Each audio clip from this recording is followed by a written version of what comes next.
நண்பர்களுக்கு வணக்கம். ஒரு புதிய அறிமுகம். தொட்டியம் தாலுக்கா, திருச்சி மாவட்டம், ஏலூர்பட்டி திரு ஸ்ரீதர் அவங்கக்கிட்ட நிற்கிறோம். இந்த இடம் பார்த்திங்கன்னா, இந்த மலை வந்து தலைமலைன்னு பேர். இந்த மலையிலேருந்து மழைப்பொழிவு வந்ததுன்னா இந்த பகுதியில் ஒரு மூணு பெரிய ஏரி நிறையா தண்ணீர் நிற்கும். ஒரு 10-15 ஆண்டுகளாக தண்ணீர் இல்லை.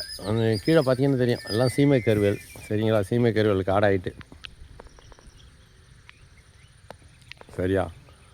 சீமை கருவேல் காடு, ஏரியெல்லாம் காஞ்சி போச்சு. இந்த இடம் வந்து விவசாயம் பண்ணி ஒரு 10 வருஷம் ஆகிட்டு. பாருங்கள், எல்லாம் சீமை கருவேல் தான். இதில் இப்போ மறுபடியும் தண்ணீர் தேவை வந்திருக்கு. விவசாயம் செய்யணும், தமிழர் வேளாண்மை முறையில் என்னமோ தண்ணியை உண்டாக்குறீங்களே அப்படின்னு சொல்லி தேடிட்டு வந்திருக்காங்க. இங்கே தொட்டியத்தில் ஏற்கனவே நம்ம முத்துக்குமார் இருக்கார், தொட்டியம். அவர் இங்கே வந்துட்டுருக்காரு. நம்ம நீரை உருவாக்குபவனே உழவன், நீரை தேடுபவன் உழவன் அல்ல. தமிழர் வேளாண்மை பழனி இருக்காப்புல, பக்கத்தில் கோபி, திருச்சி கோபி வந்திருக்காங்க. இங்கே வந்து மீண்டும் வரப்புகளை உயர்த்தி ஒரு 10 ஏக்கரில் நீரை உருவாக்க முடியுமா அப்படின்னு பார்க்க போகிறோம். ஒரு முக்கியமான பதிவை வந்து நான் நினைவூட்டணும்னு விரும்புகிறேன். ஆறுகள்லேருந்து தண்ணீர் வரும்போது வரப்புகள் தேவைப்படலை. ஏன்னா சும்மா ஆற்றுல ரொம்ப வரப்புகளை உயர்த்த வேண்டிய அவசியம் இல்லை. ஏன்னா ஆற்றுலேருந்து தண்ணி வந்தால் எப்போ வேணாலும் பாய்ச்சிக்கலாம். அதுவும் வற்றாத நதிகளாக இருந்தால் கேட்கவே வேணாம். அப்போது வரப்புகளை உயர்த்தணுங்கிற தேவை இல்லாமல் இருந்தது.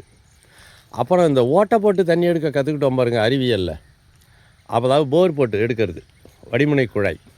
அதில் எடுத்து தண்ணி பாய்ச்சும் போதும் வரப்புகளை உயர்த்தணுங்கிற அறிவே இல்லை நம்மளுக்கு. அது தேவையும் இல்லாமல் இருந்தது. ஏன்னா எப்போ வேணாலும் தண்ணி வரும், அவ்வளோதான். ஆக நெல்லுக்கு ஆற்றுலையும் தண்ணி பாசனம் இல்லை. கர்நாடகாக்காரங்க அடைச்சிட்டாங்க காவிரியை, தண்ணீர் கிடைக்கல. கர்நாடகாவிலேயே மழை இல்லை. அப்புறம் போர் தமிழ்நாட்டில் போட்டு ஊற்று தோண்டு இடத்துலலாம் தண்ணி இருந்த தமிழ்நாட்டில் உறிஞ்சி எடுக்க ஆரம்பித்து ஒரு 50-60 ஆண்டுகளில் 1000 அடிக்கும் கீழே போயிட்டு, அப்போ தான் முதல் தடவையாக நம்மளுக்கு விழிப்பு வருது. என்ன விழிப்பு வருது? பூமியில் தண்ணி அத்து போயிட்டுன்னு விழிப்பு வருது. தண்ணியை உண்டாக்க முடியும்னு அறிவு அல்ல.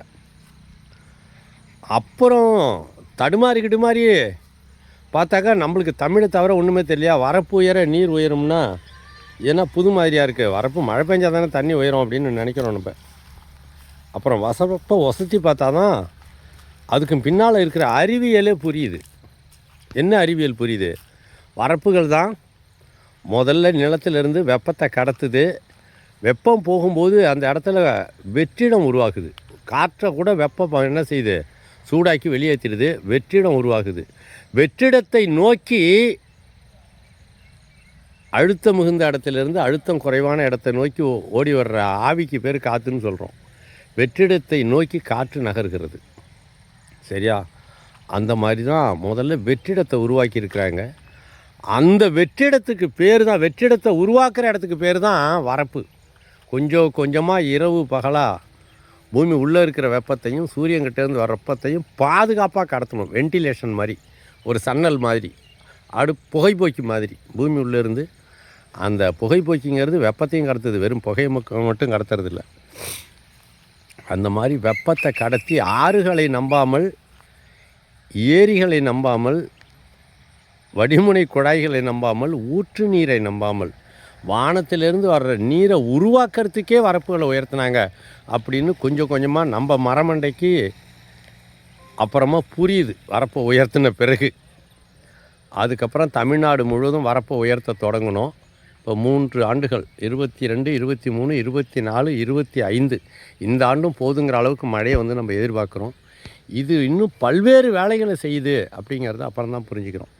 புரட்சிங்கிறது ஏதோ ஒரு குறிப்பிட்ட இனத்தினுடைய போராட்டத்திற்கு பின்னால் இடறது இல்லை. அதுவே புரட்சின்னு தான் சொல்லிகிட்டு இருக்கோம். பிரெஞ்சு புரட்சி, ரஷ்ய புரட்சி, இப்படி நிறைய புரட்சிகளை பார்க்குறோம். இதுவே புரட்சின்னு சொன்னால், ஒரு இனத்துக்கான எழுச்சி வந்து புரட்சின்னு சொன்னால், ஒட்டுமொத்த மனித இனத்தை காப்பாற்றுறதுக்காக, உயிர்களை காப்பாற்றுறதுக்காக, பூமியின் இயற்பியலை ஒழுங்குபடுத்துறதுக்காக வடிவமைச்ச ஒரு வேலையை என்னன்னு சொல்கிறது? எல்லா உயிரையுமே காப்பாற்றுறதுக்காக எழும்புகிற புரட்சிக்கு என்ன சொல்கிறது? அந்த புரட்சிக்கு பேர் தான் வேளாண்மை. அது தமிழர் வேளாண்மை. தமிழில் தான் அந்த அறிவும் அந்த அறிவின் பின்னால் உள்ள உண்மைகளும் இருக்குது. ஒத்த வரியில் தமிழ்மொழி எழுதியிருந்ததை தவிர அதற்கு பின்னால் உள்ள அறிவியலை இன்று வரையில் நாம் உணரவே இல்லை. ஆனால் அது செயல்பட்டு கொண்டே இருக்கிறது. அது ஒரு எப்படி சொல்கிறது, யுனிவர்சல் பேரண்ட விதி, இயக்க விதி. பேரண்டத்தை எப்படி இயங்கிறது, பஞ்சபூதங்களை எப்படி இயக்கிறதுங்கிற விதியை அந்த மருதம்ங்கிற ஒன்று, வயலும் வயல் சார்ந்த இடம், மருத திணையில் வடிவமைச்சிருந்தாங்க. அப்படின்னு நினைக்கும்போது நமக்கு அந்த அறிவியலின் உச்சம் புரியுது. இங்கே வந்து வரப்புகளை உயர்த்துகிறோம். இந்த கிணறை பார்த்தீங்க, இப்போ காட்டினேன். எத்தனை அடிங்க தண்ணி இருக்குது? தண்ணி 2 அடி இருக்குது. 2 அடி இருக்குது இந்த கிணத்துல. இந்த கிணத்தோட ஆழம் எவ்வளோ இருக்குங்க ஐயா? ஒரு தோராயமாக 75 அடி இருக்கு. 75 அடி கிணத்துலங்க 2 அடி தண்ணி இருக்குது. பதிவிடுற நாள் 30/10/2025 காட்டிடுறேன் தண்ணீரை. ஏன்னா நாளைக்கு ஒரு காலத்தில் நம்ம நிரூபிக்கும் போது தெரியும்ல, பார்த்துக்கோங்க.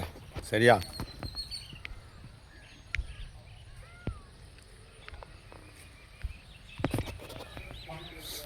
எழுபத்தஞ்சு அடி கிணத்துல 2 அடி தண்ணீர் இருக்குது.